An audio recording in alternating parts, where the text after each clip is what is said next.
Votre rendez-vous Histoire du jour. Et oui, c'est l'heure de retrouver l'histoire des Juifs de France, toujours en compagnie de notre passionné d'histoire, Christophe Dard. Ça rime en plus, et tous les jours, nous remontons le temps de l'Antiquité à nos jours pour retracer le récit mouvementé mais passionnant des Juifs de l'Hexagone. Et nous allons aujourd'hui évoquer une date importante et sans doute même la date la plus importante pour les Juifs de France, celle du 27 septembre 1791. Ce jour-là, en pleine Révolution française, l'Assemblée nationale constituante vote un décret qui attribue la pleine égalité de droits aux Juifs et en fait donc des citoyens français après des années de lutte pour leur émancipation. Comme il s'agit d'un tournant pour les Juifs de France, nous allons consacrer plusieurs épisodes à cette date du 27 septembre 1791 et d'abord revenir sur les origines qui aboutiront au vote en faveur du texte, car en fait, Christophe, cela fait des années que la question de l'émancipation des 40 000 Juifs de France gagne du terrain. Et en effet, comme nous l'avons vu précédemment, certains philosophes des Lumières prennent en considération le judaïsme et l'histoire des Juifs, évoquent les traditions, mais aussi les expulsions et les persécutions qui se sont succédées pendant des siècles. Rousseau et Diderot ont même évoqué, vous vous en souvenez, l'idée d'une nation pour permettre aux Juifs de se protéger. Par ailleurs, les péages corporels sont abolis en 1784 et puis en 1787, deux faits majeurs. D'abord, la Société royale des sciences et des arts de Metz met au concours une question: est-il des moyens de rendre les Juifs plus utiles et plus heureux en France? Et puis cette même année, l'édit de tolérance accorde l'état civil aux non-catholiques de France, protestants et juifs.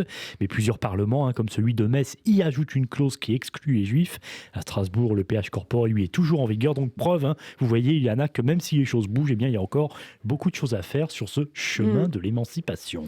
Ce qui est intéressant et que l'on observe à la même période en Europe, une soif d'émancipation des Juifs. Quelques années avant la France, en 1781, l'édit de tolérance de Joseph II d'Autriche accorde la liberté de culte aux protestants et aux Juifs. Parallèlement, en Allemagne se développe depuis le milieu du XVIIIe siècle le mouvement de la Haskalah, terme qui provient de l'hébreu lenaskil, signifiant illuminer, rendre clair au moyen de l'intellect. On pourrait traduire aussi tout simplement par éduquer, effectivement. Ces penseurs, les penseurs de la Haskalah développent en fait une certaine conception du judaïsme basée d'abord sur l'importance de l'éducation, avec un programme de base pour les sciences et l'apprentissage de la langue des pays où les Juifs vivent. La Haskalah défend la curiosité à toutes les disciplines et d'un point de vue sociétal pense qu'il faut améliorer les relations entre les Juifs et les peuples en gommant les différences extérieures et en se comportant, s'exprimant, s'habillant comme leurs concitoyens. En gros, vous l'avez compris, l'idée de la Haskalah, c'est de faire des Juifs des citoyens comme les autres, quitte à ne plus mettre en avant la religion ou les spécificités du judaïsme,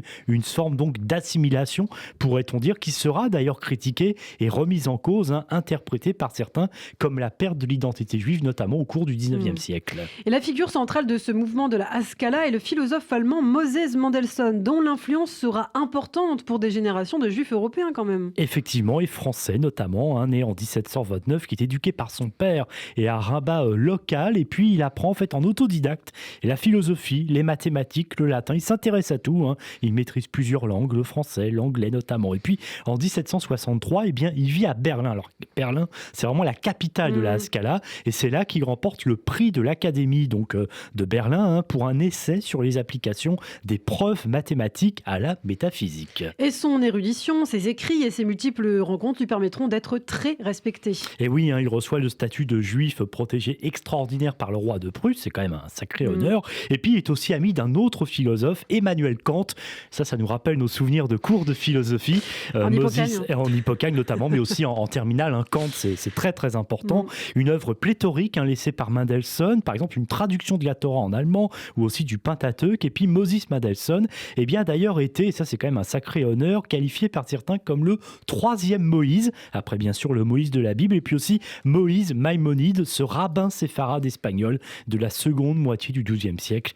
Mendelssohn meurt en 1786. Le mouvement de la Haskalah et Mendelssohn sont très inspirés des Lumières français et en retour son émergence va influencer des Français qui joueront un rôle majeur dans les futurs débats visant à faire des Juifs des citoyens français. Et pour commencer, parlons d'un certain Honoré Richety. Alors vous allez me dire, qui c'est celui-là ?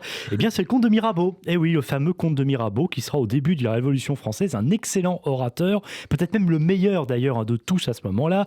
Alors cet homme est né en 1749. Alors il faut le savoir pour l'anecdote à ressortir à la machine à café que c'est un personnage très laid à la suite d'une petite vérole attrapée dans sa jeunesse. Mais ça ne lui empêchera donc pas de faire carrière. Et il aura une jeunesse d'ailleurs marquée par des frasques. Libertin, débauché, il s'échappe de l'armée, il enchaîne les relations féminines, il est condamné même par contumace à la peine de mort pour rapt et adultère. Ah oui, à l'époque c'était comme j'aime ça. Voilà, et il a fait plusieurs séjours en prison, et vous allez me dire, mais quel rapport avec notre histoire? Tout simplement, il part souvent à l'étranger, et quand il est à l'étranger, il va notamment en Allemagne, et c'est là, en Allemagne, qu'il découvre dans les années 1780 l'ouvrage de Christian Wilhelm von Dohm, La réforme de la situation politique des Juifs, rédigé à la demande de Cerber, ce juif dont on a déjà alsacien, parlé. voilà, très impliqué dans la défense de ses coreligionnaires. Mirabeau se passionne pour l'œuvre de Mendelssohn par ailleurs. Il écrit un livre sur Moses Mendelssohn sur la réforme politique des Juifs. Et il écrit notamment, je le cite, « Il est difficile de se persuader que tant d'hommes industrieux ne puissent être utiles à l'État parce qu'ils sortent de l'Asie et qu'ils se distinguent par la barbe, la circoncision et une manière particulière d'adorer l'être suprême. » Alors une autre personnalité qui jouera également un rôle important au début de la Révolution française et soutient l'émancipation des Juifs, c'est l'abbé Henri Grégoire. Il est l'un de ceux qui répond en 1788 à la question posée par la Société royale des sciences et des arts de Metz. Est-il des moyens de rendre les Juifs plus utiles et plus heureux en France? Et Grégoire, c'est un curé de campagne lorrain, mais éclairé, donc un petit peu iconoclaste. C'est un intellectuel, un philanthrope qui parle d'ailleurs plusieurs langues et qui s'intéresse depuis plusieurs années aux Juifs. Alors il a rencontré des rabbins, il a discuté avec eux, et donc effectivement, en 1787, un papier, un crayon en ce temps-là, plutôt une plume avec de l'encre, voilà, pour répondre à la question donc posée par la Société royale des sciences et des arts de Metz. Et il en fait même un essai sur la régénération physique, morale et politique des Juifs. Oui, vous avez bien entendu. Régénération, ce n'est pas flatteur pour les Juifs, c'est certain, mais il faut bien reconnaître qu'il n'y a que le titre qui pose problème, et puis qui sans doute à l'époque avait un sens différent d'aujourd'hui, car en fait, comme Mirabeau, l'abbé Grégoire déplore les lois qui séparent les Juifs des autres nations, et il écrit notamment « Les Juifs seront soumis à la jurisprudence effective des nations chez lesquelles ils résident, et l'on se dispensera de rédiger pour eux des coutumes particulières. » Oui, en clair, l'abbé Grégoire, comme Mirabeau, veut inclure les Juifs dans la société et ne pas les exclure. Ce sont donc deux hommes avant-gardistes sur la question juive, un thème qu'ils porteront avec ardeur dès le début de la Révolution française. Mais il faut signaler qu'avant le début des événements révolutionnaires, un mémoire sur la condition des Juifs dans le royaume devait être remis à Louis XVI. En effet, rédigé par le ministre d'État Malesherbes, il recueille de toutes les provinces les avis, les remarques des délégués provinciaux qui dressent un état des lieux de la situation des Juifs dans leur province. Un état des lieux, on l'a vu, très différent d'une province à l'autre, mais le gouvernement du Louis XVI, qui a autre chose à faire, si on peut dire, empêtré dans la crise économique et par la convocation des États généraux, abandonne finalement le projet qui reste dans un tiroir.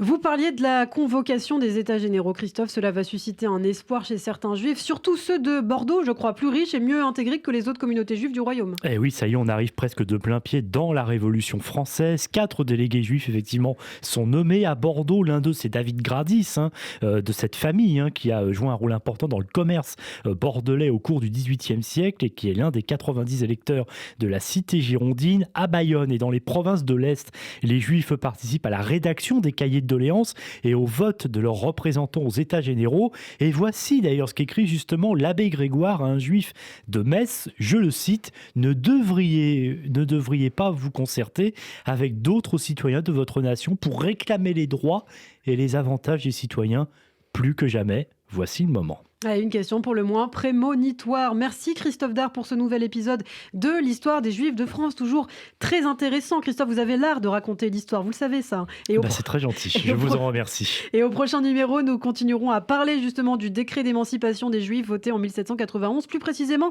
sur la préparation du texte et sur les différentes étapes avant son adoption.